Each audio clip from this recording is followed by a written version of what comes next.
All right, what's going on, everybody? It's Car Fight King, Mr. Aqua Life himself. I am here with I don't know if it's like the first ever, but it's like one we haven't done in a long time. This is going to be our Vanguard podcast. Hopefully, we're going to have this thing weekly. I think we can record maybe every Wednesday, but we'll let you guys know what the schedule is. But I am here with a few other gentlemen. You got some you know, one you probably definitely don't know. Feel free to introduce yourselves. We'll start off with the one with the Nats jersey. Oh, hey guys, this is David from Iamvanguard. All right, the one that seems to be famous sometimes. Time to time. So modest. Okay, Mr. Modest, introduce yourself, Mr. Modest. Oh, whoops. What's up, guys? DominoParis21 here. I'm so happy to finally make an appearance on Car Fight King's channel. I'm so happy. My dream has come true. It's been a while. And then last but not least, God of mercy, the infamous one, please. What is going on? This is your boy, Black Oh, you're... God. He's actually black. Every single video. Yeah. Every single video has my print on it somehow, some way. And Yeah. All right. Well, this is the introduction. So for today's podcast, we have a few different topics that we want to discuss with you. First off, we're going to cover a few announcements. Then we're going to go into talking about the meta, some of the upcoming cards that are going to be coming out, and sets, kind of looking at how things could possibly change in the future. And then we want to also get into some Vanguard Zero, since we all happen to play and have invested some money into that game. And then we'll just have some fun discussions afterwards. So starting off, we're going to talk about and when we do the announcement, we're going to cover some of probably like the bigger ones. So I'm going to go ahead and share my screen, and we're going to start going over some of the bigger announcements, things that we feel are going to definitely be game changing.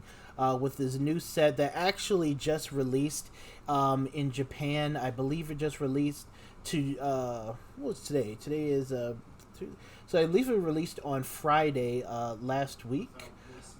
This is going to be Dragonic Overlord the X. This set is the Silver Dust Blaze. So that set, I believe, covers Messiah, Link Jokers. You have two Kageros. You have Blade Master and Overlord the Cross. What else comes in the set? I can't remember. What else comes in the set? Messiah. I think you covered Messiah. So we got Messiah. We have two Kagero. Yeah, The leader's coming in that set, right? Or is yeah. it the set? The leaders are getting supported You can in pull the up set. the list. The leader support looks really good, by the way. Let me pull up the list. Messiah looks really good. They actually Grand Blue better than Grand Blue. Then D-Police and OTT coming out as well. D-Police and OTT, right. So, Hey, okay, cool. D-Police and OTT. So, yeah. So with this card, so with the Overlord the Cross, and the reason why we wanted to bring him up mostly is because we feel like he's going to be the feature card of the set, even though Messiah, obviously on the cover art too. And I think Messiah is going to be a pretty decent clan when it comes out. But Dragonic Overlord the Cross, from what we've seen from his abilities and everything, we really feel like this card is going to be more of a game changer than anything else. So we're just want to get him out of the way. He's good. He's OP. He's strong. Yeah. Just get all that stuff out of the way. Exactly. So we're just going to go over his skill here, which is Soul Blast 1. It's an act ability. You search your deck for up to one card with Overlord in its card name. So that's any Overlord you want. And then you can, that's different from this unit, so you can't do copy of himself. And put it into your soul and then shuffle your deck. And this unit gains all the cards' names and abilities until the end of turn. His other ability is when your card effect would count the number of cards in your hand is regarded as 0. That's pretty huge. And if your opponent's Vanguard is grade 3 or greater, this unit's drive cannot become 0 or less. So easily this card speaks volumes as to how powerful it's going to be. I'm going to let the Kakuro expert take it away first with what he feels about this card.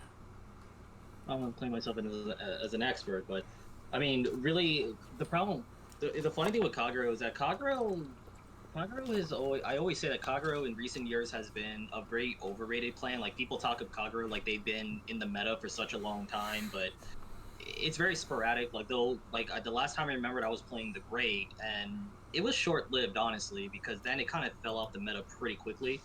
But what the X gives is that it gives a very powerful, high impact first grade 3 ride that Kagero never really had outside of a regular Overlord. But as the game continues to evolve, we need something that's more impactful. We have to take a step up, compared to what other decks, including Force decks, have been getting. So, so this is definitely the biggest upgrade. Oh, Did he cut out? think so. It was very consistently reliable, but now the X pretty much just pairs well with the end. Obviously, just if you refer back to them, from the Legion format. So clearly, this card is specifically designed for the end. The trick really with this, the mirror matches will definitely be in question because it's gonna be very fun mirror matches that I'm gonna anticipate. But yeah, this is gonna be very impactful for the meta. It's it's really what Kagero needed so that they can actually dominate the meta again. Okay. That's my hope. Anybody else? Black Steve? I mean, this is like the first time in like a year, right? Since Kagero got support. Yeah. Yeah, the Great came out like a year ago, I think. Yeah. Wow. Right. So it was just a matter of time because whatever Kagero was gonna get, it needed to like make up for it. And it sure did. Like for the longest time, Kagero were still using like the first Overlord as their first ride. The grade 3 is like Gage was telling. Like it was, they needed like a more explosive like grade 3 ride, and they have it now. So it's really gonna be fun to see how it like shapes the meta and everything. Like don't get me wrong, like Overlord's really good, but like Blade Master Soen's gonna be another good Kagero deck too as well. I really highly anticipate that deck as well. Probably going to see a lot in our locals as well, Glenn, too. I can believe it. Yeah, Blade Master, I think is also viable. I think where it really suffers is the matchup with Cross, because Cross doesn't have to rely on any pieces at all. You just have to be on Cross, and that's it. And now, I mean, they have a lot of different ways to be consistent and just make sure you get the Cross with 2 cards, like Lava Flow, which is like the same standard grade 1 everyone has, and then of course the was it Trinit, Ignite Road Dragon? Can't remember the name. I don't read cards, but yeah, like I said, that's the main thing. Like Cross is very powerful, very high. It's high impact from the get go when you ride grade 3, which is huge. It takes the most advantage out of Force 2, which is humongous, and then also the same token. I mean, the support around it is really good. There's a lot of value around it, and the consistency is really what I say. It's gonna make it dominating in the meta. Cause that's As well too. Yeah, like it's like the searches. I mean, the fact is that I think the biggest thing also is the fact is that the Cross doesn't require you to have a grade 3 in Soul to actually trigger his skill. Like, you can literally just if the only card in Soul is the end, you can actually get rid of the end, search for another the end, and then you put it in. So he pays for himself immediately. So that's what makes him super consistent. So there's really no conscious decision as far as paying his cost. Like it's already there for you. So yeah, Bushi did really good on making this card really good. David? Honestly, Kagero isn't something like I'm an expertise in, but it does look really good. I mean, the effect is solid. Pretty busted. That's all I can say. I can definitely see this being the top tier meta because in English, as you know, MLB is not coming out until October.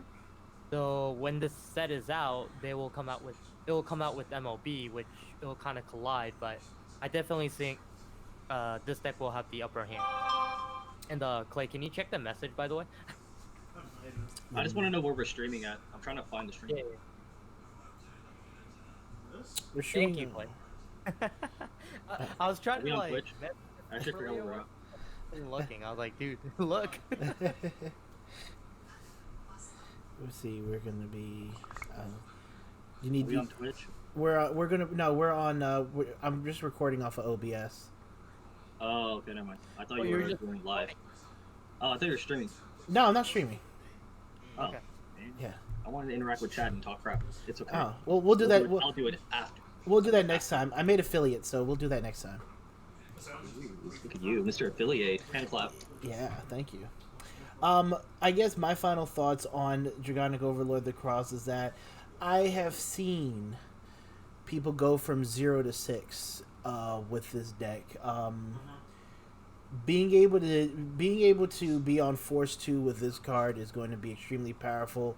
To me, I feel like a lot of what we're getting now is that a lot of these Force clans, and this is just exemplifies it, are starting to get, Excel like pressure and abilities. Getting faster. They're getting a lot faster. Just so much faster. And like with this card, like if you give them like about 2 counterblast at least, then that allows them to use the grade 2 for the end Decate or Decat, which forces your opponent to pretty much turns Dragonic Overlord into a battle door, which forces your opponent to guard with 2 cards if they guard from hand. 2-card guard, and if they have to drop a perfect guard, well, that's 3 cards from their hand. In early game, you're sitting at grade 2. You don't really have much you can guard with, so you're going to be eating a lot of damage. And this card is definitely a something that takes Kagero to being a 4-turn win type of deck or a 3-turn win type of deck. So definitely a fantastic card in itself. The next one what we wanted to look at here was the set that's going to be coming out next, which is going to be the Booster Pack 8. I usually call this the reject booster, but it's Phantasmic. It's I don't know if Dragon. it's the reject booster after looking at the stuff that's coming out, but well, I call it the reject booster mostly just because it features Tachikaze, Spike Brothers, and Mega Colony as their clans. I mean, those are they're usually supplementary sets, just for all the side clans, I guess you could say. Exactly, and if you notice, when you have clans like this, even the last one, they don't exactly sell well, and shops tend to hold on to these sets a lot more because these have a lot of the people who are fans of Mekani, Spike, and Tachikaze. They love their deck to death. Kudos to them, but it's not popular. It's not something that's around. So what do? They shove in Luard and Phantom Blaster Overlord. Give Luard and Morfessa Artist Special Rarity or ASR Rarity. Yeah, what do you guys think about this? With this announcement, we're going to be getting PBO soon. Luard. It's going to sell money. They're going to have some nice, beautiful, blinged out SPs that I know all the Shadow hard-ons will definitely throw money at. It's going to sell well, and yeah. I don't even care what it does. I can tell you, even if it's crap and not good, people will still buy it. I mean, as long as it's playable, people will spend money. Oh yeah. That artwork is super clean. I don't know if you guys can see the screen, but that ASR looks really nice. And Shadows is definitely going to be the doorbuster for that set. You can also already look at the market, PBO, Phantom Blaster Dragons just shot up in price already. You don't even really know what PBO works with Phantom Blaster Dragon. We don't know Overlord, yeah. But it's already, the market's already sky high on it. Shadows in general, all their stuff is just insanely priced out right now. So even in premium, I know that we're not really gonna do premium, but even the premium side, the older Luar cards are going back up in price. I mean, they were always expensive, but if you see the market, they are slowly climbing up.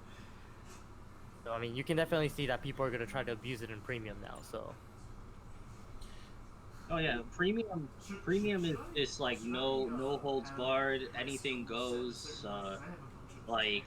Rushi is not regulating it at all, really. They're just letting it, they're letting the chaos unfold there in premium. Yeah. For the other decks in that set, though, for Tachikaze in general, I think they need to come out with something that's not that's not Anger Blader S, but something that will clearly hold him out because even though Anger Blader was like a super strong card, I don't believe it deserved to go to 1 over other cards in that deck. Well, I'm pretty sure with the Force meta coming, you can probably unrestrict that card now, but Maybe, possibly. I don't know. I don't know any Tachi cards, so I'm just but I am gonna say one thing though. I remember when Premium was still like a thing for me. Ghidorah was one of the decks I really enjoyed. I usually don't enjoy control decks, but Ghidorah was like the one deck I really enjoyed playing, and I'm actually super stoked for it to come out. So you like having a staring contest with your opponent. Yeah, I like to see their faces and be disappointed that they can't do anything. It's fun. It's interesting. I'll tell you what, David. If Ghidorah is anything like what it was in G, anything like similar to like the control aspects, I can see that deck be like the second best in the set, possibly. I agree. I think Shadow is definitely gonna be the best set. As I'm guessing like either Luard or Phantom Blaster Overlord is probably the busted card in the set. So I don't know, Mega Colony. Like honestly, I think it's always been the most disappointing plan because on paper it always looks so damn good, and even if it is good, like it'll show up in the meta for a very short period of time, like the lifespan of an actual bug, and then it's gone, and then it's done. So, I don't know.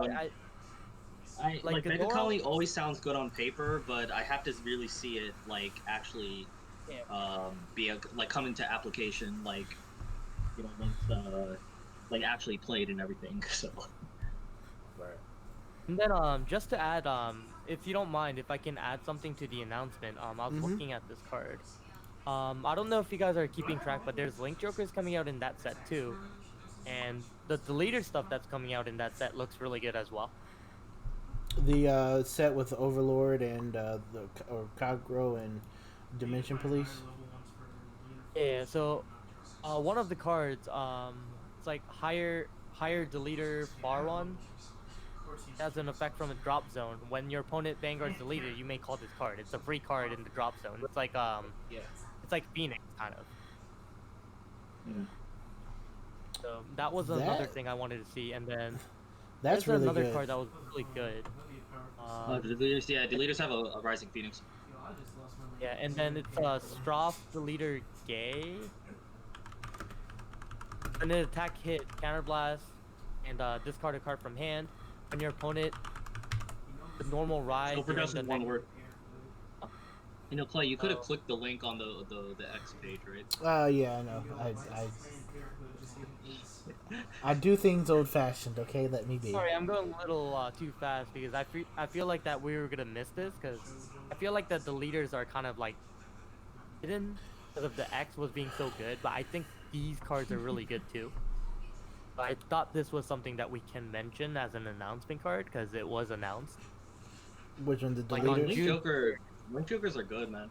Like Messiah, if I wasn't building, if I'm not a Kagura player, I for sure would build Messiah. Oh, the new Alter Ego is really strong. I feel like. It's really good. Let's bring him up on screen then. Let's introduce Mr. Let's introduce him.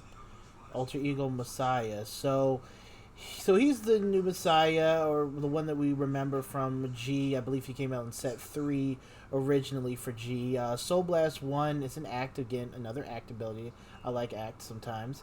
Soul Blast 1 put up to a total of 2 cards with different names from your drop zone on rearguard circle as locked cards. In auto, when this attacks, choose any number of fighters' locked cards, unlock them, and all of those unlocked units get 10,000 power to the end of turn. Again, this to me, and I bring this up to being similar to the Cross in the fact that it gives Messiah an explosive turn 3 ride. It gives another Force deck the ability to pop off on turn 3, as opposed to having to wait to ride another grade 3. Like the other Messiah, Harmonix Messiah, you do need another 3 in the soul for his full abilities to go off.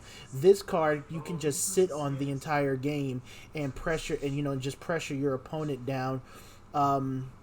With just massive attacks. And I believe they also have a grade 4 it's a grade 4 30k card. I'll pull him up in a minute, but I believe being able to call that from the drop zone, and then just beat on your opponent with again another deck that utilizes Force 2 really well. I really love this card, and it makes me really want to update my Link Joker deck to this. Other thoughts? Machine Deity, Vokogu? Yeah. Vokoguidi, or whatever. We don't try to pronounce these names. That's definitely like the strongest like rear guard unit like that. It's the grade 4, right? Yep. Let me see if I can find What grade 4s? Where is it? Here it is. Machine Deity Vokogu, whatever. So you can't ride this card. When placed, retire this unit. So you can only call this card when you use the abilities in the deck, to bring stuff out as a locked unit. But he has the cause at the end of the battle. This attack to Vanguard, he relocks himself, and one of your units gains 10,000 power until the end of turn. I mean, this card is nutty. This card is really good. This card is disgusting, dude. It's really disgusting. I believe this card opens up the ability to... Because what you can do is you can swing with this card for 30k on a Force 2 marker. He locks himself at the end of the battle. Gives something else 10,000 power. Then you can swing with your Messiah card, and then unlock him. So now you have another attack that's going to be 40k, base 40k on a Force 2 marker. That then after you do that, lock him again and give the 10k to another unit. It's a lot of combos you can do with this card. Really good. Oh my gosh, this is really good. But you guys have any more thoughts on the Link Joker, or would you like to move on? You guys, I think there's a also on-hit Link Joker unit, the later one. If it hits a Vanguard on Vanguard or rear guard, basically Count Blast 1, discard a card. Your opponent normal ride during next ride phase. Mm-hmm. He or he cannot ride unless a card is additionally discarded on ride. So that's good. It's a nice effect. That's good. If you can rush with the leaders, I mean that card is actually really nice. Yeah, I mean my issue with the leaders, I feel, is if they still suffer from the leaders still suffer from 10k triggers, and just they seem to be very ride dependent still. Like I haven't seen anything that can top the VR they got from the Violet's Deleter set. I just feel like Messiahs are just like, if you want to compare both, Messiahs are just way faster and hit faster and harder and more times. Deleters, I mean, that card is splashable though. It doesn't have to be deleted or anything. Oh, that's true. That is true. Yeah, that's why I did mention it. It's because it is splashable. That is true. Deleting a Vanguard still acts as a counterplay, because like it'll give DX like actually a lot of problems. Mm-hmm. But then you're forcing them to re-ride and have the answer. But I mean, obviously, against the X, you have maybe 1 or 2 chances before they beat your shit in. But you know, well, I mean, the X has like 1,000 different search ways too. You delete them and pray, and like, okay, you don't have enough. God.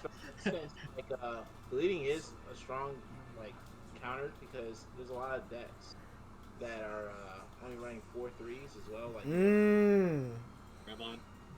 And Excel decks can really get shat on by getting deleted, because they don't really focus on rewriting their 3s. They kind of just ride their 1-3 and then that's it. They kind of coast from there. Like it will shut down gears. Oh my gosh! Stop! Chrono like no. It still gives for counterplay. Now I don't know about splashability because I don't know anything about the deck, but Like, you definitely don't want to sleep on deleters, because I can already see myself, like, losing to a random deleter player in a tournament when I need to win the round. That's going to really annoy me. I'm already getting preemptively annoyed by that, but Yeah, I it's think definitely one of the sleeper decks. that was pretty much on the list for me for now. Unless you guys want to talk about like the most recent one that they brought up, the Murakumo support that was announced like 2-3 days ago. Did they announce any cards? Did any Oh, cards yesterday. revealed? Yeah, yesterday. It was 23 hours ago. They Oh, what was it? I don't Just, pay attention. I mean, I think one was just a starter, and then the other one was like you can put it into the soul and give another unit if it plus 5k or something like that.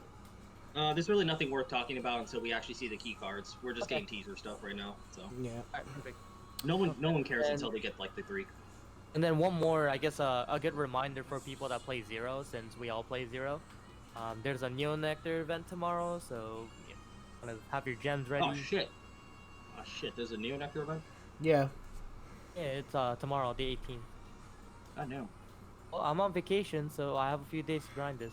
Well, that's what's up.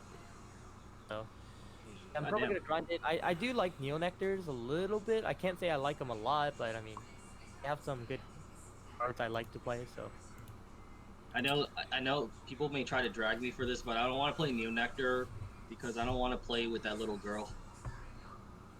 oh, I just don't want to Okay, play as well- that little girl as my avatar. Like, give me someone else as my avatar. Like, I don't want to hear that little We have bitch Bermuda lolly already. voice the whole time. okay, I have Bermuda already. Yeah, I don't play Bermuda either. Well, neither do I. You're a man of culture. No. Yeah, no. We can Like, I- maybe we can jump on though to the next topic though. Meta. Metaphor. Zero. I guess I'll kind of mention it, but Well, we can do there's a that. Try 3. Yeah, trial because deck Oh, coming try out 3. next- yep, trial 3. So we got try 3 coming out next Friday. I request to take off of work on that day because I wanted to pick up some decks and make make some videos on it. But I have the same plan. we have Chronojet, Ultima, and Asha finally coming out. Due to a certain pandemic, we were not able to get this set on time because we would be pretty knee deep into the next stage set now. But we'll be getting our trial decks for Asha, Ultima, and Chronojet on Friday next week.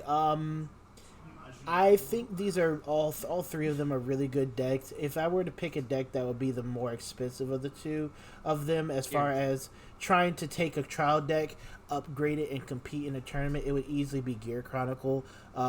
You need what is it? Who is it? Black Steve, Chronobite Tiger. The grade 1. That card is just stupid good. They have an E-Crob. They have a lot of cards here. Personally, myself, I'll be picking up Asha.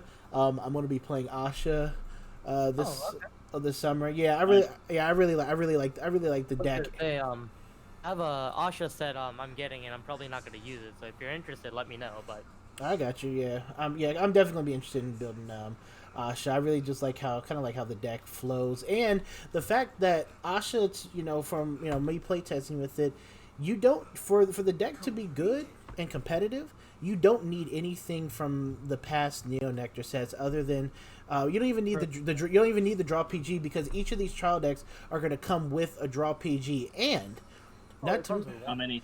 it comes with one, but if you buy all 3 decks, then the shop is supposed to give you a special promo pack that contains hollow versions of all 3 PGs for each of these clans. oh, really?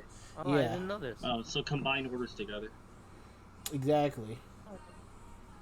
That's nice. I didn't even That's know good to that. know. Let's see if I can find Yep, here it is, right here. So the PR campaign. So with the purchase of 3 different trial decks at the same time, you get these 3. You get all 3 of them in a pack. No, that's super good to know. Yeah, so it's definitely worth. So what is anybody here going to be picking up any of these 3 decks? Nope. Not from a store. I already have them pre-ordered. Okay. I'll be picking up gears. You already know that. I'm getting Neos and Alt Mile. I'm getting a whole roll for Alt Mile, and then I'm getting 1 Gears and 1 Neos. Got you. Got you. Actually, try to do I'm it. sticking. Thinking I'm about sticking with giving a Revon. giveaway for it. Oh, I'm sticking with Revon until X comes out. That's smart. I mean, the X comes out September 4th, so Yeah, we got time. you got plenty. Yeah, you got plenty of time. I mean, Revon will be fine. It'll carry you for a bit, so. Main reason I'm picking up Neo Nectars because I don't like any of the other non Aquaforce decks I own. Spike Brothers, not too fond with right now. Not really looking forward to investing in the future. I may just upgrade my Link Joker deck because I have a deleter deck right now, but I'm probably going to trash them for Messiahs because. His alter ego looks really good, dude. He looks really good. Yeah, it looks good. What else do I own? And I think that's about it. I don't think I own any other decks other than Maelstrom and Ravon, which I'm not deconstructing. So, yeah, I wanted something new to add to the roster for myself personally. I guess with these decks, just really quickly, which one of the Try 3 decks do you feel is going to be the best coming out of the next stage booster? Years.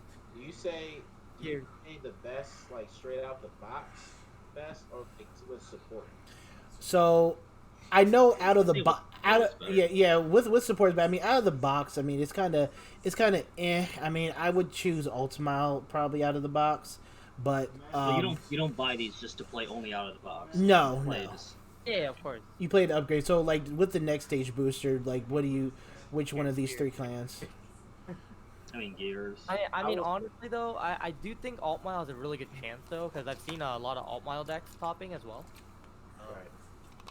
I will say this. Like, after, like, testing, I've played against all 3 of these decks. I think that Gears is slightly overrated when it comes to it because the other 2 decks have a better, like, first turn. A first grade 3 than it does, like, to be honest with you. Yeah. I mean, unless Chronojet goes like second, but going first, like their first stride isn't this I say stride. Their first grade 3 turn isn't as explosive, I would say. Whereas Ultimile can get his ability off like right away. So there's a window of opportunity at least in those matchups. I mean, not even like that though. You gotta remember, like, Alt Mile can still abuse, like, other royal cards, and not just from the set, so, I mean, they can mix and match. Like, I mean, they can still abuse Akane Rush, like the Liverot. So you go, ride Liverot, search for Akane skill, Counterblast, search for Pongo, put another card in the soul. If it's a grade 3, I mean, great, you just ride the Stride Alt Mile when you have the, older Alt Mile in the soul already. I mean, you can still pull a lot of things off with Alt Mile. The weird thing is, I noticed from my testing is that outside of like Chronojet, he's the main card, so it's Gear Chronicles are a 4 grade 3 deck for obvious reasons. But with Ultimile and Asha, the basically I guess the Stride versions of it that can get converted to grade 3. So Aerial Ultimile and Ranunculus Bloom or whatever Asha. Those are the better cards. Like the trial deck cards are better as rear guards. Like you don't want to ride the trial deck bosses for Ultimate and Asha if you're trying to win a game. You don't want to ride them first. You want to ride their alternate Stride versions, because these cards don't really have a strong impact on turn 3. But their Stride cards, Aerial Ultimate is absolutely disgusting, especially with Force 2. And Asha, I mean, Black Steve would tell you, I swung at him and I hit him for 5 crits on a Ranunculus turn. Yeah, I don't know. I feel like Asha would be pretty strong too. I mean, it has consistency. Mm-hmm. You're able to like create a full board for free without any, without really much drawback at all, and they're still powerful. Yeah, the fairy token gameplay I really like. You know, just being able to create the fairy token, that takes away the need for boosters. And the whole deck is pretty much about, like, if you check a trick, if your opponent gives you a 2 to pass, you're gonna put it all on your Vanguard anyways because your fairy token matches whatever current power and critical your Asha Vanguard is at. So this deck is kind of just like a simple trigger placement, kind of go all in type of thing. I like it. So you can make the case that that Chrono Jet's not going to be the stronger gear deck. To be honest with you, like I still give That's true. The edge over it because it has a stronger rate first 3 rounds. That's true.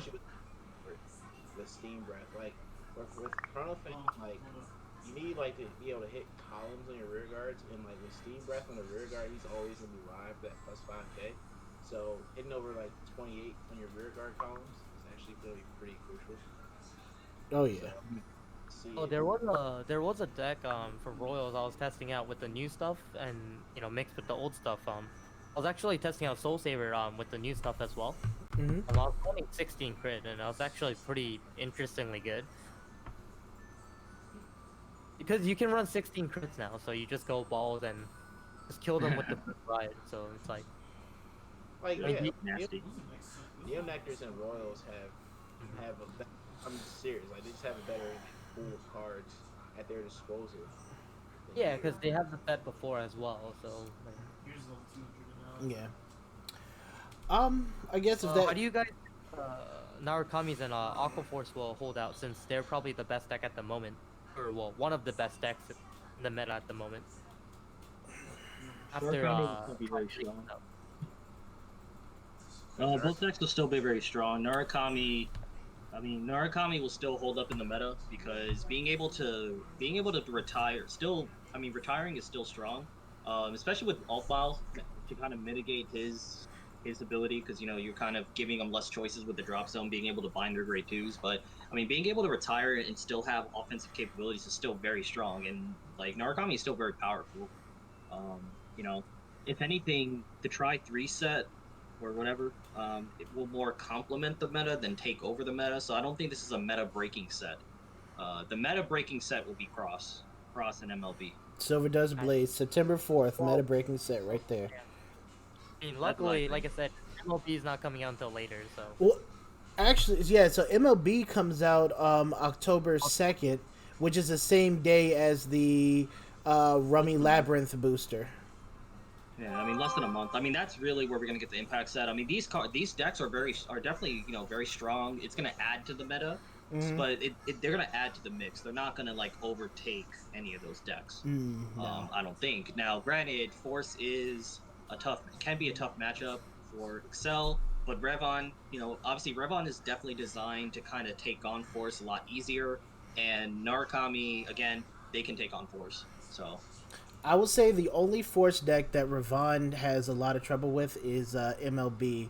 The reason being is that because MLB, if you guys, I brought him up on the screen here for reference, but he's pretty much, once you get him to his full ability, he's an 18k wall essentially. Now Revon's skill does reduce, 13K. Right, well, does reduce him to 13k, but that still turns off our restand ability. So Gallius and Foivos cannot restand against MLB unless he remains at 18k or it has a trigger that puts him up to 28 or 23, because the 18k is not his original power, it's 13, and they can only restand if his power is different from his original power. So Revon doesn't get the triple drive, you said, right? No, so not Revan gets the triple. So Revan gets the triple drive when when everybody is rested. The supporting cards, Gallius and Gallius and them. Sorry. Yeah. But you can still, but then you just rebuild. You still have Tidal Assault and Algo, so you still have workarounds. It's not impossible. I'm not saying like it's nothing, but I think there's still definitely there's still enough workaround. I definitely have the MOB for Japanese already. I wanted to test it and see how it was. It is actually really good. I do think that what Gabe said, Gabe said I agree with is you can definitely play around the 18k. Like I've tried it with the Narukami deck. I've been playing around it. I mean, there's a lot of games that come close where Narukami's more dominant sometimes, but that's if like MLB +5. Like, because +5 does not equal to 10. Like, triggers are still +10, so you're able to hit over things still. You're still able to kind of fix the numbers, but it's fine. I mean, if you don't have to really go all in and push all the damage at once for them. If you can kind of get them to maybe that 4 damage mark, and then you can actually tempo them out, you can start pushing tempo. Tempo starts at 4 damage. 3 damage if it's premium. I would say the one scary thing about MLB is the 18k obviously, but the other good thing about the MLB deck is they actually use no counterblast, like if they don't want to, right? So that's the good thing about it. So now, a lot of flexibility, just like the original. Like, I mean, now they can use Blaster Blade and Blaster Dart skill, which is really nice, just straight off retiring stuff. So that's like the good part about it. That would be my main attraction to playing MLB. Obviously, there's the nostalgia, but Royals are too expensive. I already know to build from scratch. Like Blaster Dark is way too expensive. I mean, if you really want, I'll give you some ideas what to pick up early, and then I'll have spares, so you can take my spare if you want. I mean, the special deck. I mean, I think the deck is just made for you to play everything. Yeah, it pretty much comes with everything. The Blaster. Like missing 4.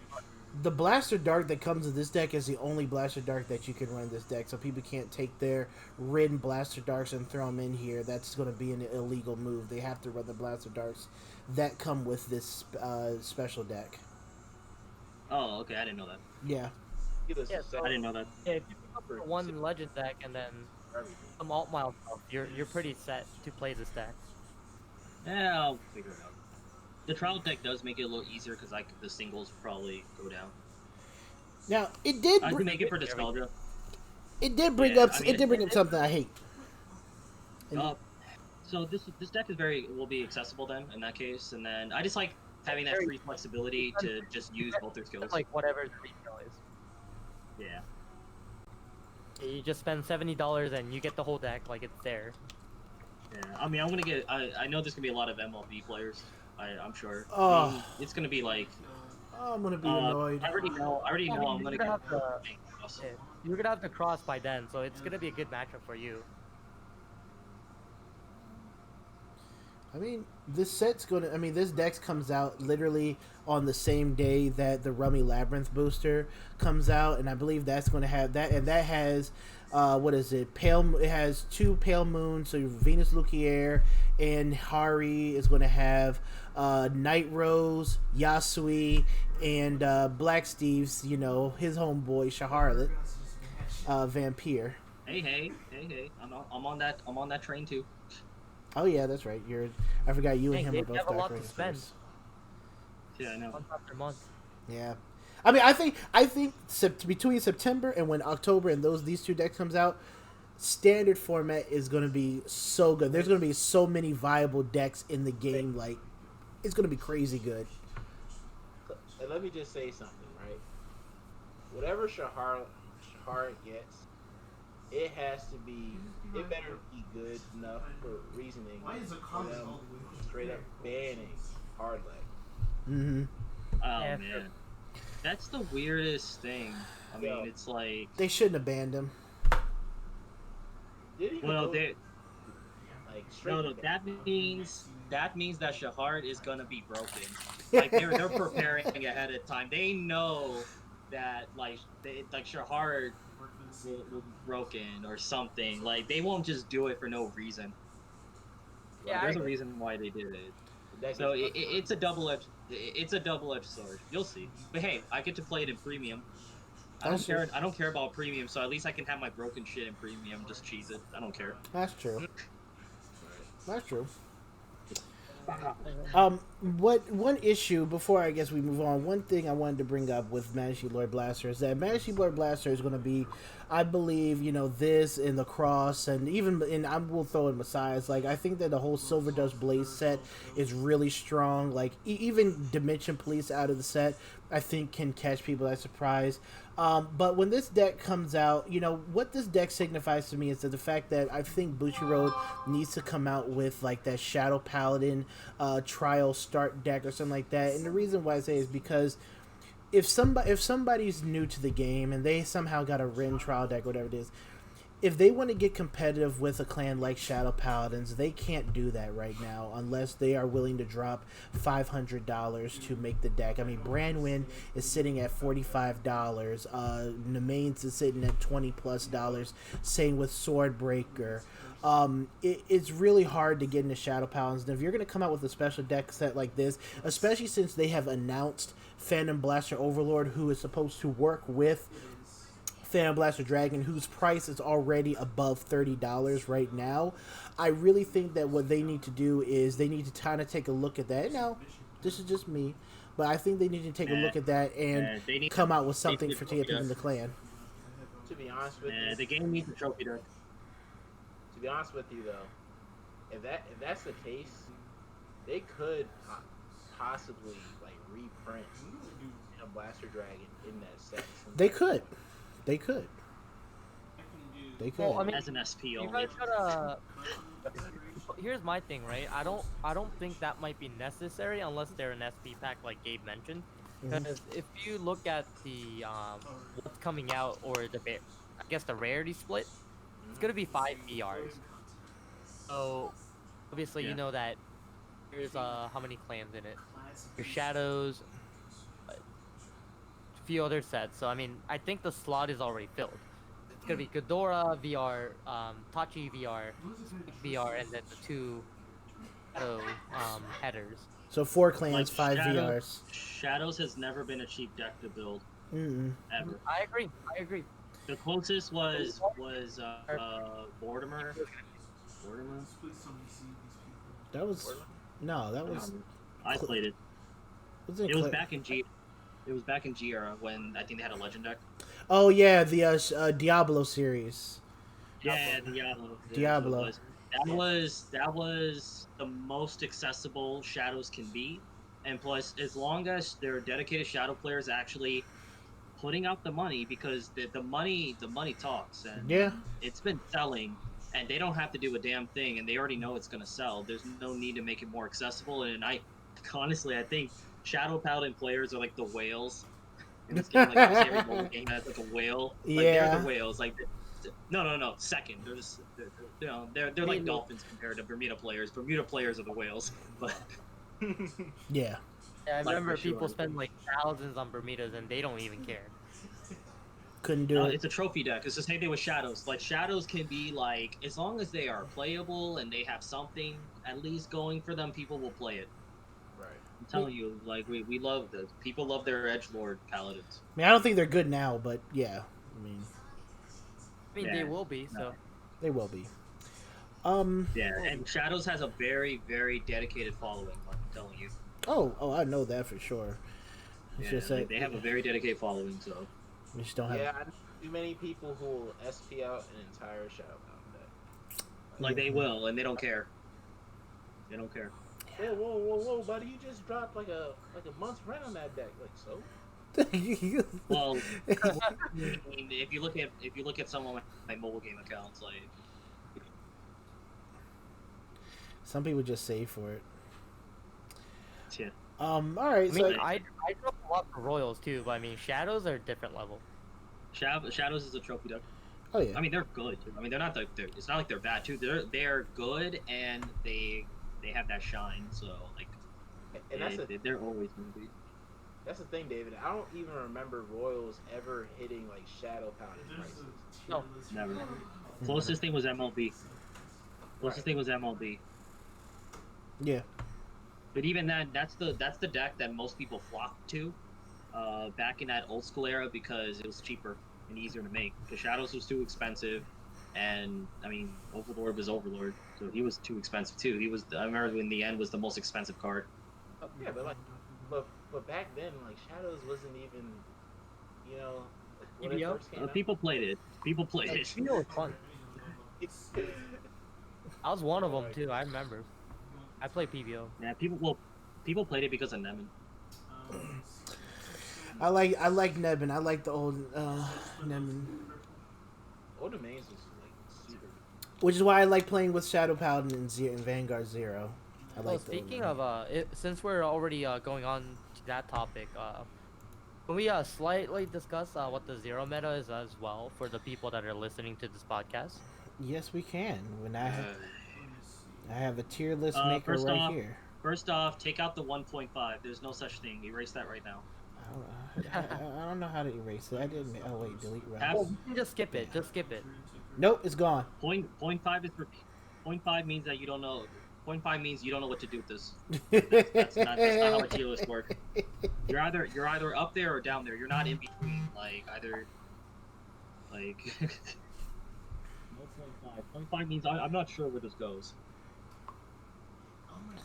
Tier 1, I put. I mean, MLB. it's pretty simple. Tier 1, I put MLB and the Yen.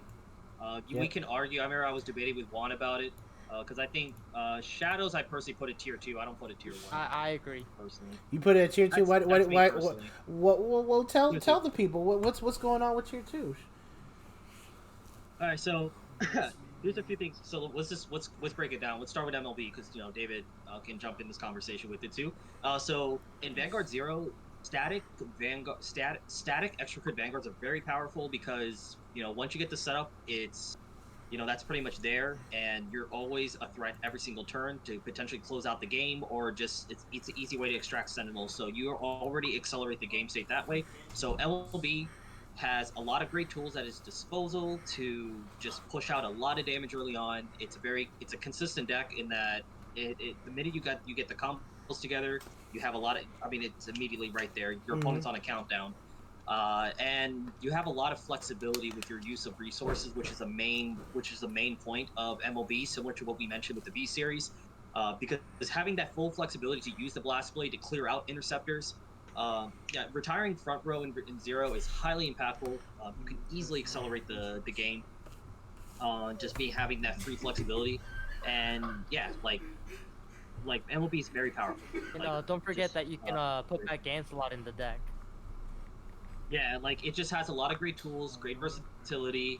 I mean, you can recycle your heals, you can search your Blast Blade. You have so many ways to be consistent, and you make such a high impact every single turn to where once you get that setup in, which is not that bad to do, your opponent's on a countdown. And if it's a mirror match, then you're putting the game on a countdown. I mean, that's essentially how it is with MLB. That's how impactful the meta makes.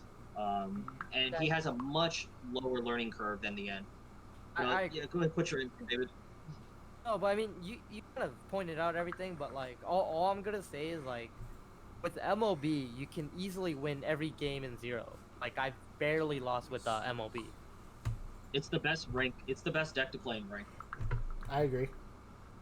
Like it's the best deck because like the end, as much as I love the end, I don't like to play the end in rank because it takes too long to win games. Like the end, I would take it in a tournament more so, but like rank, you want to like win quickly.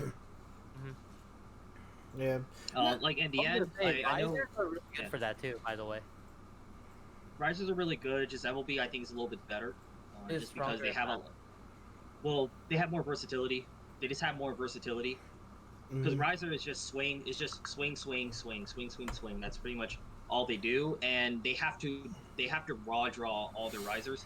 Which, granted, the on-ride skill isn't bad at all, though. I mean, getting a Battle Riser and having your Battle Riser as a starter. So you're not really as susceptible to a lot of counterplay than maybe to, like, Wingle Brave. So, that's definitely a plus for Risers. But, so, like, Risers, Perfect Riser, I honestly would probably put in Tier 2, just because it's still a static extra crit Vanguard. The end, I still like to put as Tier 1. I know me and Juan went back and forth at it for a little bit, I think on his weekend stream.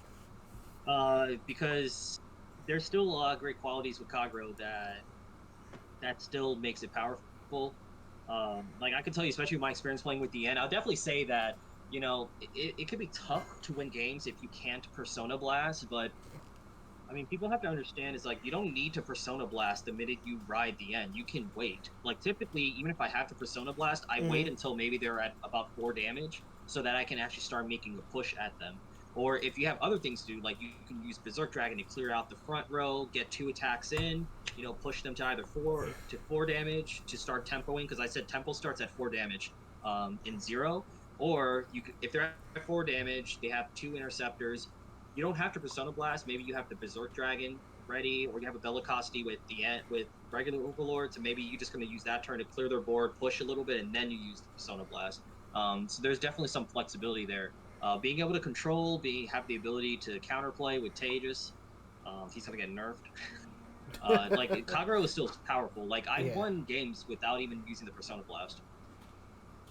Like, that's just how good the foundation of Kagero is. Like, I mean, there's a reason why good stuff Kagero was a deck for such a long time. That's how I feel about Shadow Paladins a little bit. Like, not everything that you had about Kagero, but like not even winning on the cross ride with like the Phantom Blast, like the Persona Blast, if anything. Like I've won more games, like because I use Shadow Paladins to climb rank. Kagero, I just get I have a dope deck, but Kagero I just get bored with for some odd reason. I just get bored with it. I get a sad face every time I hit him. Yeah, and MLB, I don't have Gansalots, and I can't really optimize the deck the way I want it to. Even though I still could take games with it, I just can't optimize it. So I've been climbing with Shadows. I've won more games with Shadow Paladins by using Phantom Blaster Dragon's skill and like not even using the cross ride. Like I'll use the cross ride if I'm like in a pinch and I need just some that 13k defense. But I feel like Shadow Paladins is kind of like in a sense, kind of Kagero light in a way, but with more draw effects. It's just a really good balance. But like I win more with Fan Blaster Dragon skill, sacking 3 cards on my board, killing a card on their board, and kind of going phase. Like I feel like the deck, you need to be aggressive when you play with Shadow Paladins, smart but aggressive with it, because you can get behind in Shadow Paladins, and it's really not good when you get behind in Shadow Paladins. Yeah, that's the biggest problem with Shadow. I can't put it at tier 1 because it can be very easy to get behind, and it's really hard to climb back at that point. Shadow, you really have to do a lot of resource management, and like I said, like PBO, I mean, if you don't have the Persona Blast, like he's kind of mediocre. He's just a vanilla 1. And 1-for-1s, I think, is the most overrated concept in 0. 1-for-1s do nothing for you. They don't advance state for you. They don't save you in anything. Basically, a 1-for-1 is just that. It's a 1-for-1. It's if you're winning, it helps you to help maintain the game state in your favor. But if you're losing, it's the worst thing to do. Yeah. Because you value every single card at that point. So, like, that's why it's hard for me to have a lot of confidence with Shadows. And extra crit Vanguard is still strong, but again, there's still a conscious decision behind activating the skills because you're not as free to use it compared to obviously MLB where it's static. So you really have to be very conscious on your resources. If you're willing to burn the counter blast, sometimes if it's early on, is it worth doing this now? But then I won't be able to Nemen, or should I wait a turn because I only have 2 counter blasts? So should I Nemen here and then do it next turn? Or So there's still a learning curve to really get the maximum value. Same thing with the end, but. Hey, so with that being said, you put Risers ahead of Shadows, or they would be in the same tier. I put them. I could put them. I'll give Shadows they have a little bit more versatility, but like, because with Risers, if you don't have perfect Riser, you're fucked. I mean, you can play a Zerkaiser deck, but then you're just not that. It's just not as strong. You're just back to vanilla grapplers. I could give Shadows a little bit higher because of their versatility. Yeah. Just because of that versatility that they have. But really, if you're in the same tier, you're in the same tier. Like, at that point, it's just nitpicking, in my opinion. I mean, my thing with Risers is, like, I like the Riser deck. Like, I recently built the Risers because I was able to get, this. I made Legend 20, and I was able to get 2 Risers here, and then I had enough gems to craft 2 copies of Perfect Riser. So that was good for me. My issue with the deck is that the deck, still suffers from being blocked by intercepts. Now, we do have Miss Splendor.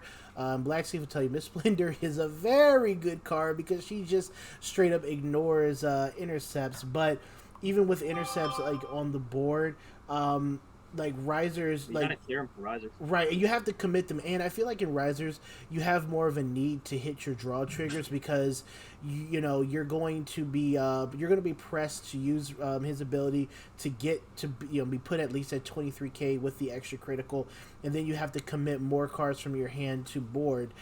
In order to pressure down your opponent. And I just don't think, as we get deeper into Zero, that the play style for Risers is going to be sustainable for them to, remain high tier 2 in tier 1 range. I mean, right now I still think they're a good deck, but they, you definitely need help from your triggers to maintain.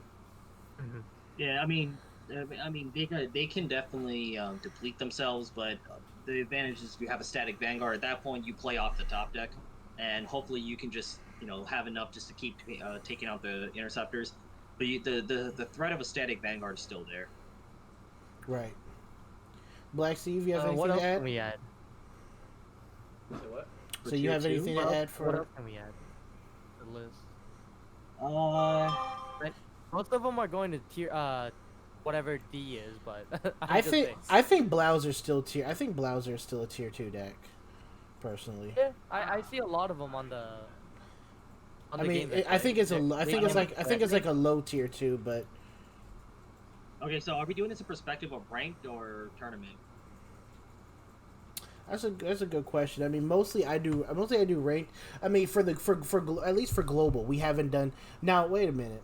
No, because I know Edward Van Mans has been running the Vanguard Zero tournament, and I guess if we're going to look at it from a competitive aspect, I would want to look at it from the tournament aspect, because ranked is whatever, mostly VP farmers and stuff like that. So I guess if we look at it from a competitive aspect, I think the first 4 that we did, are in good spots. Then where would you put this for like a tournament aspect where you're not just trying to play against randoms and ranked? Stern? Well, once you establish your tier 1, tier 2, you just look at matchups at that point because everything else is based on your matchups. Okay. I don't know. I just don't. I wouldn't put Stern in the same class as tier 2. I got you. I wouldn't. Okay. I mean, I feel like it can steal games. It can easily steal games from any of these 4. Any deck can steal games, but it's about long-term success. Yeah. If I had to put my money on the line, who would I put my deck on? That's like true. Honestly, like if there's a 10-game series, like a 10-game series of Stern Blau versus MLB, who would you put your money on? Like that's really it. Yeah. It goes back to what we always talk about in the old days is like what would you put your money on the long-term success? Because any deck can win the short run, but you always put your money on your decks when it comes to tournament time. When it comes here, when your money's on the line, when something's on the line, Yeah. Oh, yeah. So that's me personally.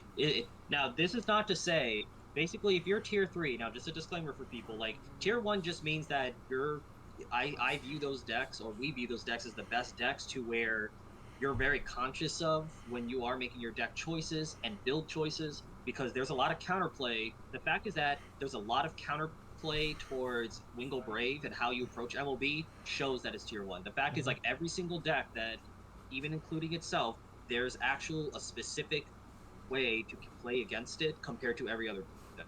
Yeah. Like, the fact is people are scared of a grade 0, like Corey could say enough. Mm-hmm. They need a nerf. And the end doesn't really have bad matchups, No. Like that's another big thing too. I mean, I love my Coco, but I can't. Coco, the thing that's interesting is that Coco does really good against shadows. Against MLB, it could be hit or miss because again, static crit is crazy, but it actually does pretty well against Kagero. Okay. You still got a lot of we can talk about. I've been testing the shit out of Coco, so. Yeah, I mean, my thing is, as long as Silent Tom is a thing, you have a chance to win the game. I mean, Silent Tom is like. I mean, same with Tsukuyomi as well. I mean, Tsukuyomi is still solid. I saw in the. I think Tsukuyomi is strong too.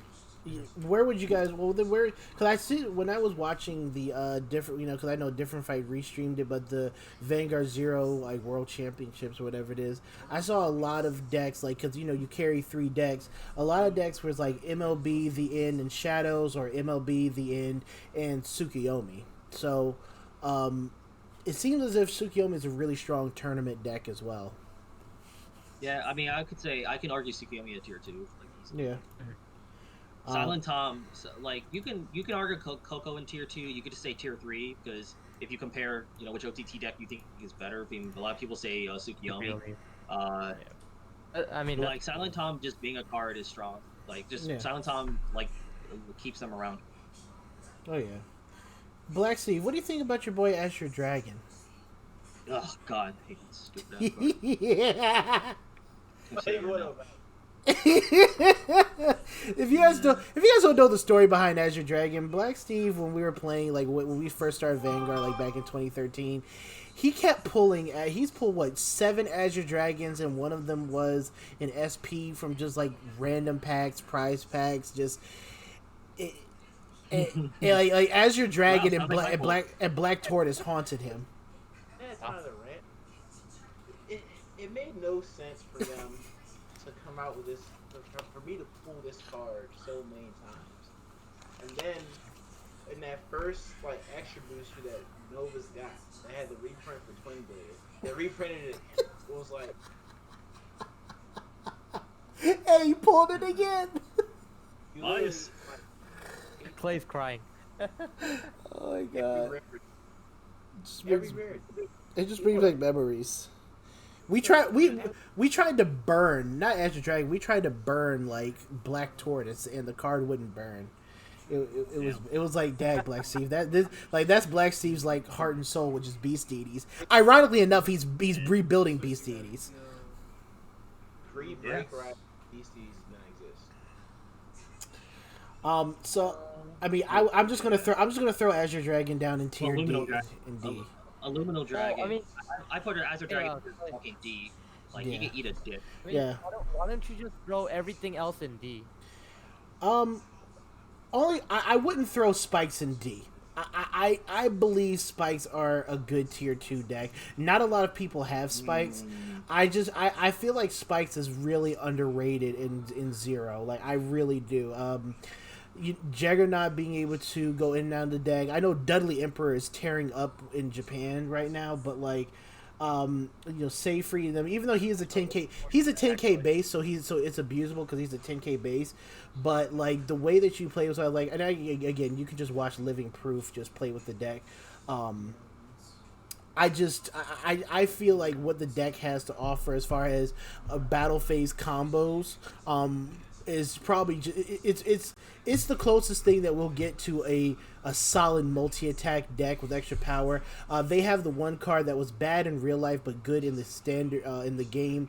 It's like the Goblin Attack Squad because so when you boost with it after the battle it restands, so you toss your trigger effects on that, so now you have an 11 or 16k booster, and that means that you can continually use Skydiver into Juggernaut, and just continue to pound your opponent. That's why I have them in low tier 2. Too high. I think tier 3s. I think I put it at tier 3%. Okay. So I would put him at low tier 2, high tier 3, and Gabe would put him at tier 3. Yeah. My tier 1 and tier 2 is like an exclusive club. I feel you. Because tier 1 is like, it's meta based. Like everyone revolves their strategies and building around those decks. Tier 2 are like very strong decks as well. I mean, like the tier 1 and tier 2 decks are the ones you would anticipate seeing more in tournaments, for good reason. Tier 3 are like maybe they have some kind of perk that makes them strong, but D is just they're just I wouldn't think they're relevant for the meta. So that's just pretty much how I would look at it. I feel that's just my perception, like how I analyze.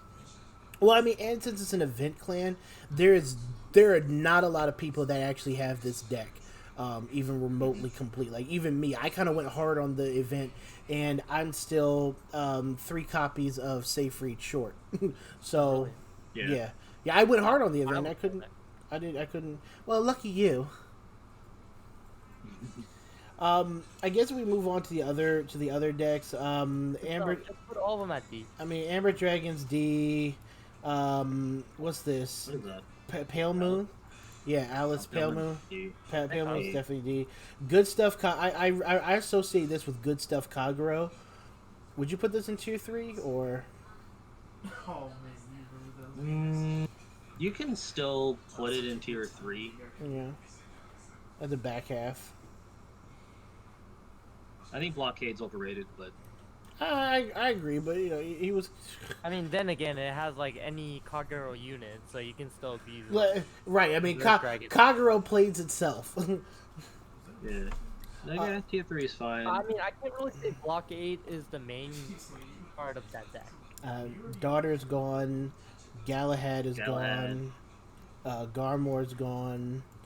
Grand Blue's gone. But mind you, Garmor, there are variants of MLB that actually play Garmor, so that they have access to more intercepts in the mirror match. And then Blast Blade can't actually kill the Snowballs with the skill. That's true. That's true. Well, but the deck focused on that is not good. But right. It's just for the viewers to understand. Like it's very viable to play that with MLB. I actually consider doing that if I go into tournaments, but you know. I feel you. Where would you put Dimension Police? D? Yeah. I put it at D. I don't think it's good. Dark Irregulars. I know that you and Black Steve have a soft spot for it. I actually have. I put it at D. Oh, you haven't built it? D? Yeah, D. Yeah. D.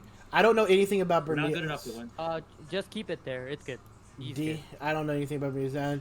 Neo Nectar's not out yet, so. Neo Nectar's not out yet. I haven't looked at any of the cards. It's gonna be a D though. You think it's gonna be a D? Yeah. Okay. Well, here is our. It looks about right though, because you can definitely see the tier 1s. They're about 1 or 2 decks, or sorry, 2 or 3 decks. Mhm. Tier 2 is like maybe a little bit more after that. So I think this is kind of like a good summary of it. kind of breaking it down again. Hey, I'm playing zeros. I'm playing VN actually.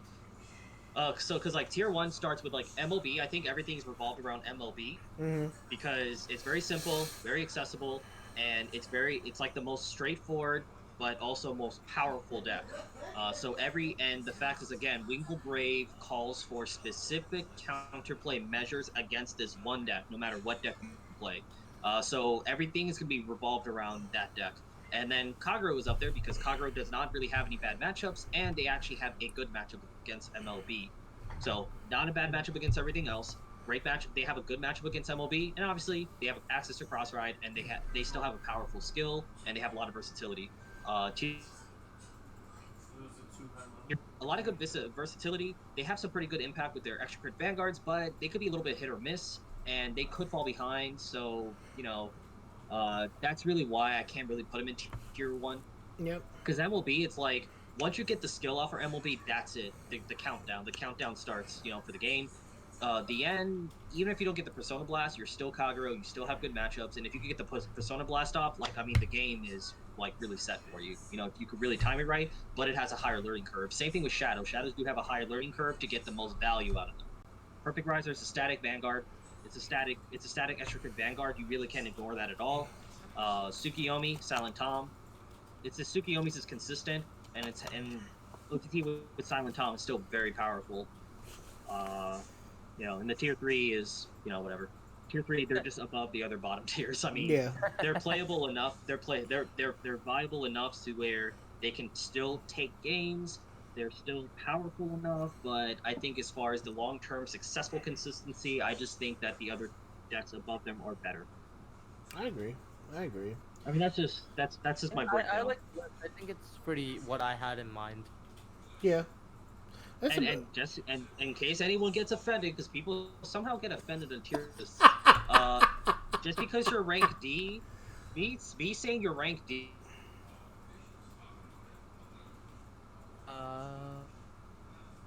Low. Gabe's Like be that not enough support. There's still not enough support. Like Pale Moon only got one thing of support, and they didn't really get really good until they got a full Silverthorn deck. Daughter is okay situationally. Azure Dragon is going to be really good when Luminal Dragon comes out. I personally look forward to that. Oh, fuck, I missed my mulligan. Yeah, Bermudas again. Like Bermudas sucked when they first came out. They got broken like later. So, hold your panties tight on that. Grand Blue is Grand only Blue's have pretty good trash. support. They're the worst Aqua Clan. Just get it out of the Yeah. way. Grand Blue sucks. Like Shadows technically got one support, but they got front loaded all the support that normally was split between two sets. That's why they're very expensive from the get go. It's like a good NFL contract. Yeah. Mm. So that's pretty much this tier list. So just because you're on D does not mean the clan sucks necessarily. It could just be that maybe like Amber Dragons. I think the concept is already outdated. It's already outclassed by the end, and also at the same time, they just need more support. They need better support. But if your respective clan is not on the above tiers, it just means they just don't have enough support yet. yeah. And just to let you guys know, there is time. more upcoming. So there's Gold's coming out, Narakami's coming out. So they're all coming out. So in my history, in our history, in my personal history of playing this entire game from the get-go in real life, every single clan had their time to shine multiple times in the meta. Some more so than others, but like even clans that are sitting in the bottom tier for a little bit had their time to shine as well. Yep. So, and I believe that will still, that will still convert over in Zero as time progresses. Oh yeah. Oh yeah. Just play what you enjoy too. Like here, tier list is just more like just to kind of watch out for, like where you're going to see more common, or why do you see certain decks so common. Sometimes it's obvious, but play what you enjoy. Like I played DI for a while until like this set came out, just because it's fun. It's funny. I have not played against most of the decks on this list. Like, I legit have not. I've never played against a Tsukiyomi player. They're always VP farmers. I've never played against a Spike player, a Coco player, and pretty much, half the decks down in D. Like, I've never played a Bermuda Triangle player. I've played one Dark Irregular player. I hate every Coco player I face, by the way. Oh, you do? They always draw perfect, and I never goddamn. I can tell you right now, like 40% of the time I actually get Coco. Most of the time I'm playing a Pollen.deck. Like what the hell, man? Oh my gosh, yeah. Or like I just don't draw PGs. I'm like, what the hell? Like I literally drew half my deck, and I haven't seen my PGs. I have to go in the damage zone if they don't come out. I have a Tomless Coco deck because I pulled 4 Coco, and I keep saying to myself, if I had Silent Tom, I could win this game, but I don't. Yeah, that's how it is. I played 3 Silent Tom. You need 3 Silent Tom. I have 0 Silent. I mean, Silent Tom's going to be a tournament. I heard it like in Japanese, he's like a tournament reward. Yeah. Same thing with his Zerkaiser. The alt art. Remember the alt art they had of him? Oh yeah. Years ago? Yeah, it's gonna be that Silent Tom. I personally don't like that one. He looks like a stupid mummy. I like the actually holding a gun and shit. Okay. Well, I think that kind of does it for the Vanguard Zero. I'm gonna stop screen sharing since we're coming sort of. Post it on your page. I'm posting it on my page. Make everyone. I'm just doing the 4 panels. So, the last things we wanted to cover is and I'll start with the Dark Black Steve. Black Steve. Yes. Black Steve. What are you personally looking forward to, Black Steve? Like upcoming, whether it's in Zero or standard format, whatever. Well, I don't play premium. Like there's no meta. There's no need to play premium. Players up here in the tournament. For us, at least. Like, I'm looking forward to Rummy Labyrinth booster. That's what I'm looking forward most. I know, like, Years is coming out soon and everything, but my real favorite clan is DIs right now. This arcade port, like, soon, ready for foreseeable future, so I'm looking forward. DIs are always fun. Oh, yeah. Yeah. I like DIs. I like them. But I don't love them, but I like them. They're fun. I mean, even if they're not, I never even expect them to be like top tier. As long as they have like one perk I can like have fun with, that's all I care about. Because even their first, like when they first came out, I was having fun with D-Meteor shit, like spam with like during the thruster, like stuff. It's fun to do. I don't care. Right. Even in G, when they were like, actually in G they got like very respectable cards, and they were like on the third line of support, like tier 2 and pushing tier 1 at certain points. Yeah. No, they're up there. Yeah. No, they were definitely up there. Like, Balam was good. Like they had, I mean, they literally had like potential unblockable like columns, like near unblockable like columns. Like I remember that format. I love that format. It's so fun. And Blade Wings were like super annoying to play. Oh, Yeah. Like I just had fun. I always have fun playing with that deck. That's all it is. I have fun playing with that deck. That's like my deck I like to go to when I have fun. I could already tell you, like once I play the cross, I will play test with it for maybe like a week or two, and then I'll get bored of it. Exactly. And then it's just gonna be on the back burner when I actually have to go and like try and win tournaments, like box tourneys, or like when they do the up challenge or something like that Weaver trying to do. Right. I have Ravon and I have Chrono Fang.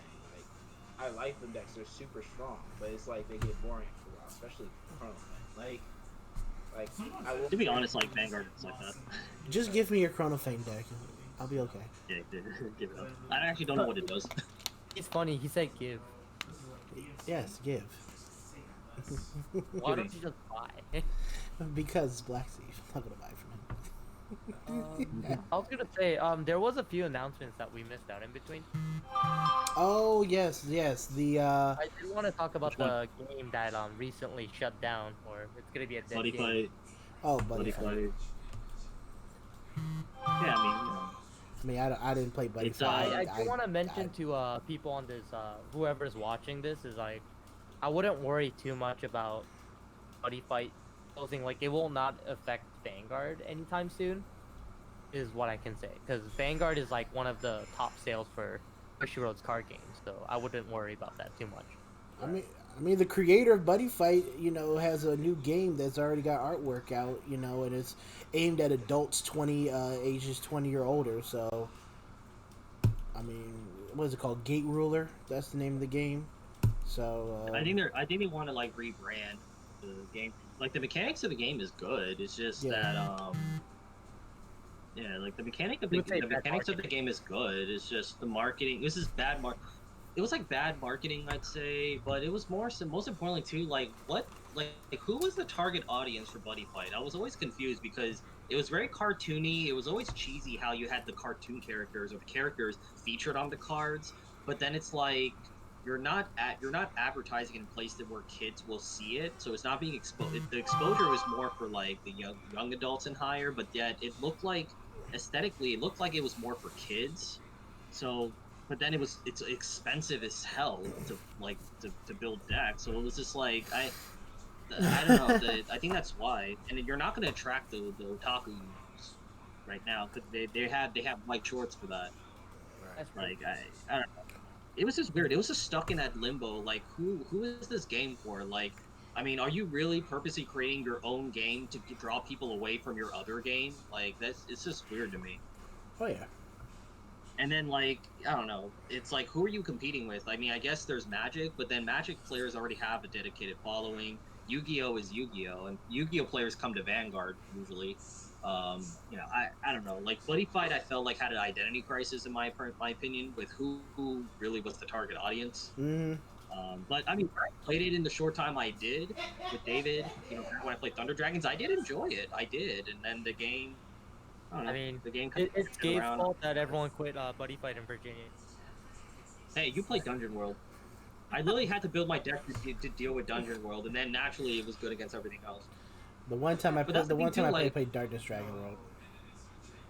Oh yeah, no. Look, the thing with Buddy Fight, it was just like it does give you a much more intricate, in-depth way to play. There's no doubt about that. It brought a new dynamic. I mean, it gave you more actual card game interactions, but more for like on a kid's level, in my opinion. It was simplified, but it was very surprising on how, especially if you look at how Japanese players were playing. Like it could be very competitive as well. So that's something to really consider. What's it called? Yeah. But I don't know. Like again, because like you could target the casual players, but then there's enough room to where good players will definitely thrive, and then that'll turn off the casual players, and they go back to Vanguard or Weiss, which are more casual style playing games. Yeah.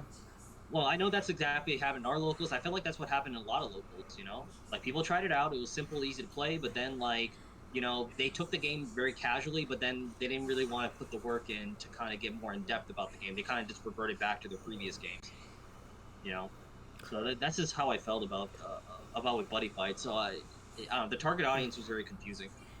Yeah, to me. I didn't like it. I didn't like it when it first came out, and I was much too invested in still learning and playing Vanguard at the time. So I readily dismissed the game, and I guess it came to a point where one time I picked it up. I know I played Darkness Dragon World at the Team League Regionals back in 2016.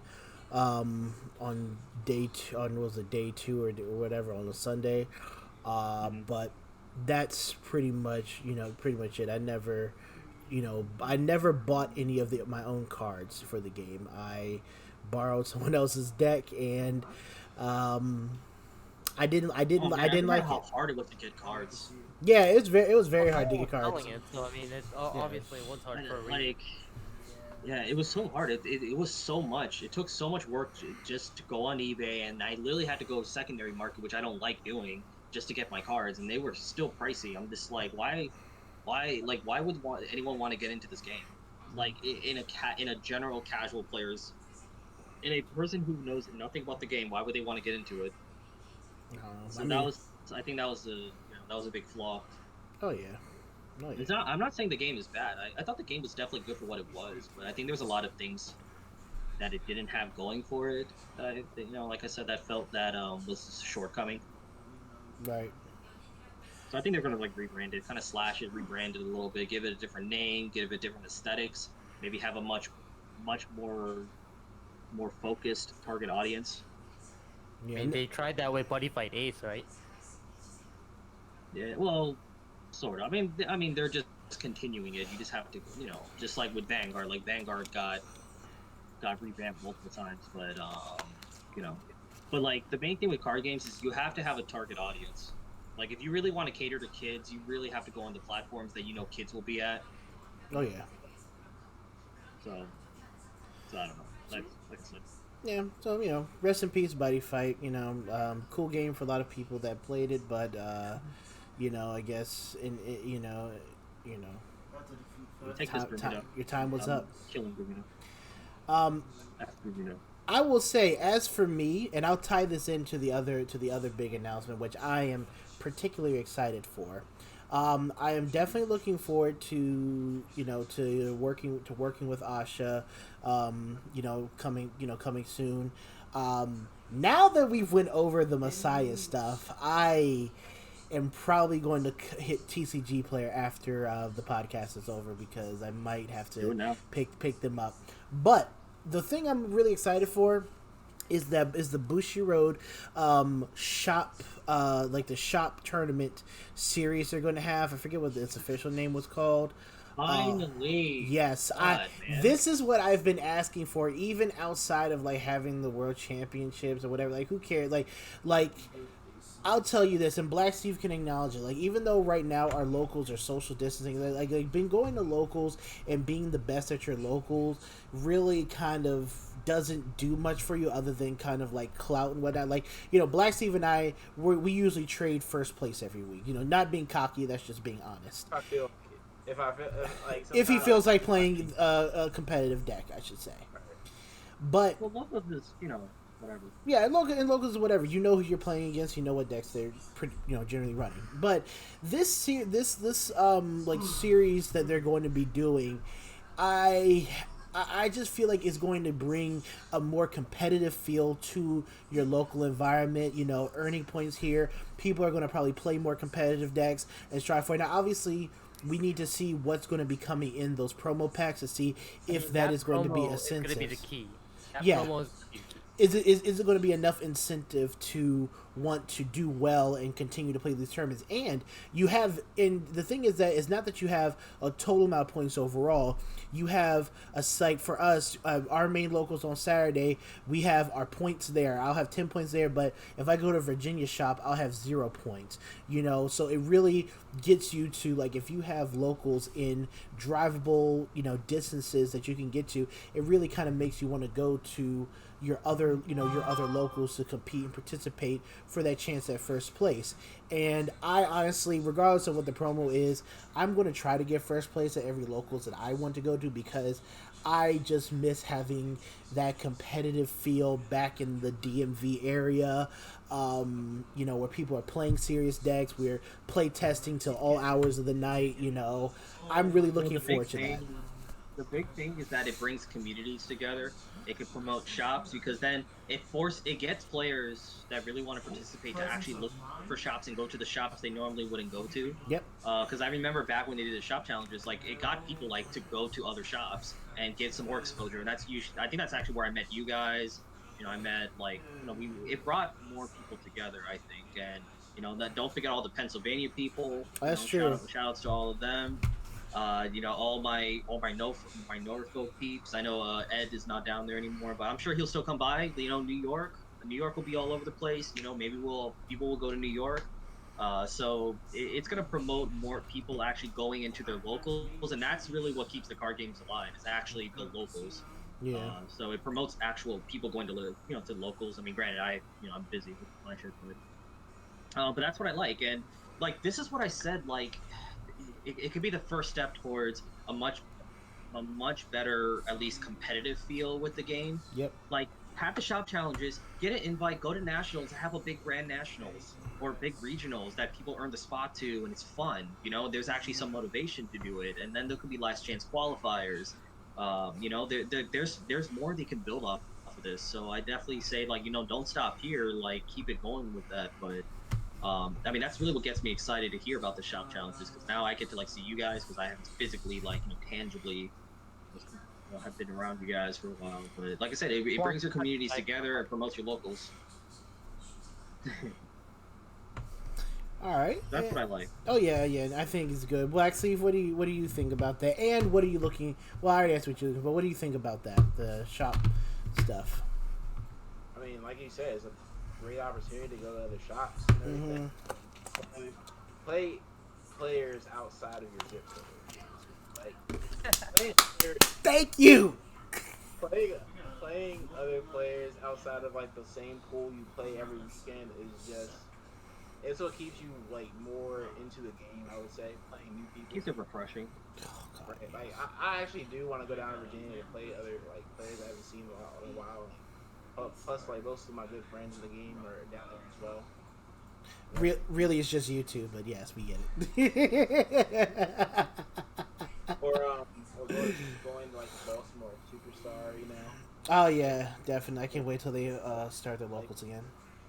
It gives you, because one thing that you don't see, playing as new people, you get new ideas as well. Around our area, people are very stubborn when it comes to hard choices and everything. They don't want to listen to you, but they think they think that their choices are end all be all.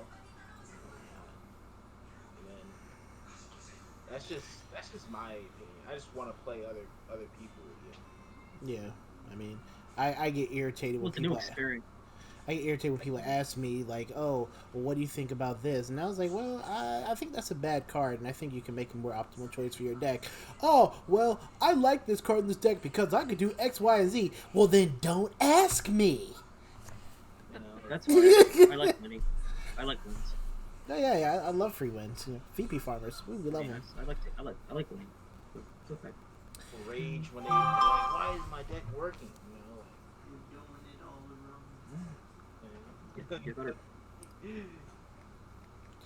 All right.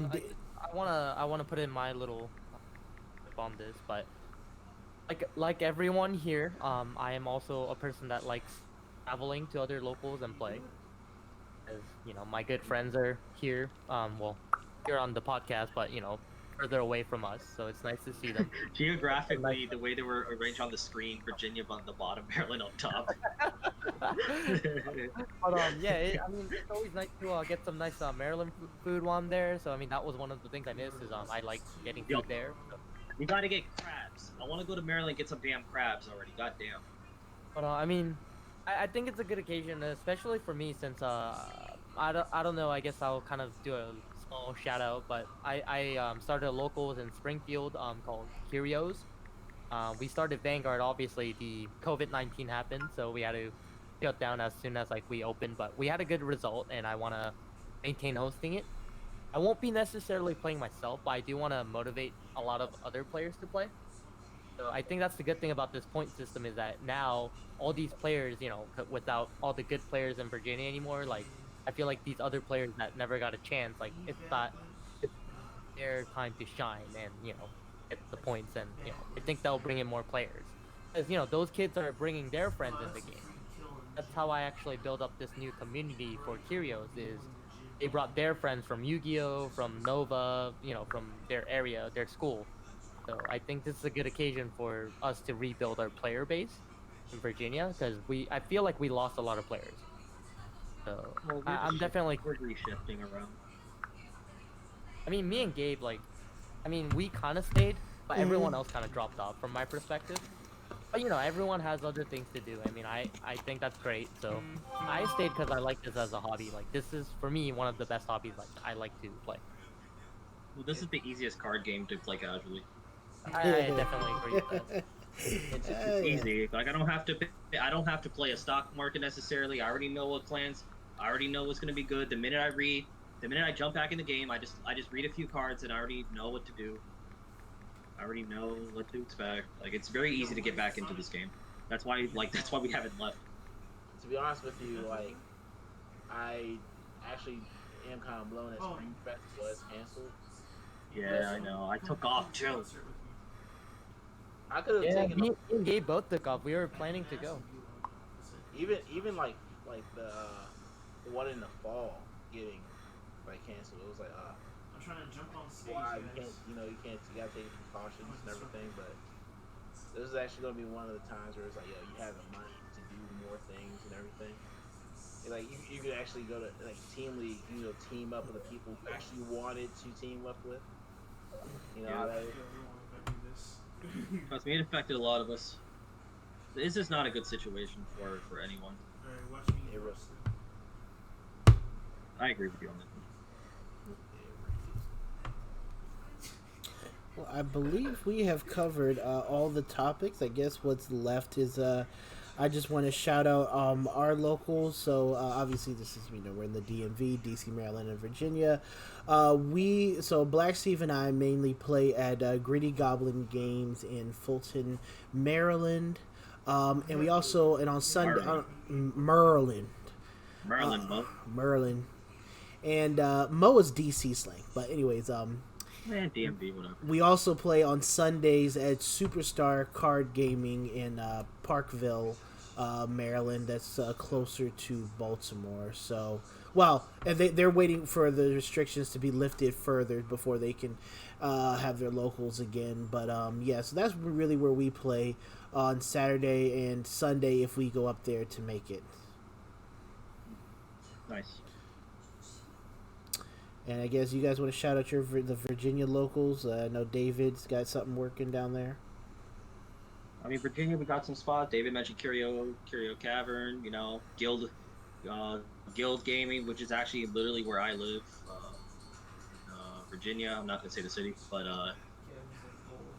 yeah, Vanguard is still alive. It's not going to die. It's still one of the top selling. It's still one of the top selling card games, and it's going to get better. It has a target audience. That's the main thing to understand. Vanguard has their target audience, and they still offer something I think that other card games don't, and that's why people keep coming back to it. And it's going to get a lot better. And 2020's been whatever, but this summer, next stage booster, Silver Dust, Rummy Labyrinth booster, MLB deck. We're good. And Vanguard Vanguard Zero had a really good time for their announcement, because with the COVID, like that was like kind of like our getaway. We're not playing cards outside, but we kind of got to play in our phones, so that was kind of nice. Oh yeah, it's brought a lot of old faces back to the game, namely the you and Juan. Oh well. Yeah. I mean, I'll be honest. I haven't been really posting anything because I've been occupied. But honestly, I'm trying to do more things. Like I try to do this podcast with you guys. I'm gonna try to start streaming every week again, and I'll be posting more videos as soon as the set comes out. All right, cool. Well, I guess we will conclude the podcast there. We chose a name for the podcast. Every Wednesday, we're going to try and get the podcast up for you guys. But this has been Cross Ride, the podcast, the DMV podcast. I got a logo. I have a logo now.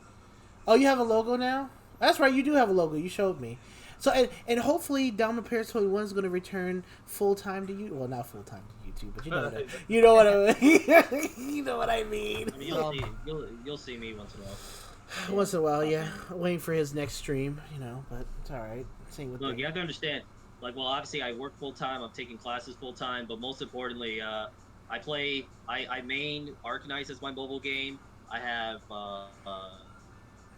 Arknights and Azure Lane, and 3 other mobile games. I'm a console gamer. I'm waiting for the PS5 to come out. I have a backlog of RPGs to play. I'm trying to finish Persona 5 Royal. Persona 4 Golden came out on Steam, so I got to play through that. And then, of course, I have my Switch games. That's busy. But yeah, actually, and I'm single. Pokemon's out today. Yeah, Actually, don't care. download that. I'm gonna play the DLC for Pokemon in a minute. And I'm about to win against MLB again. Black Steve has a backlog of games he still hasn't finished yet. Oh, are we actually done though? No, we're actually about to end it Yeah, now. we're All done. right, bye guys. Aqua Life Baby, you already know. What did you say?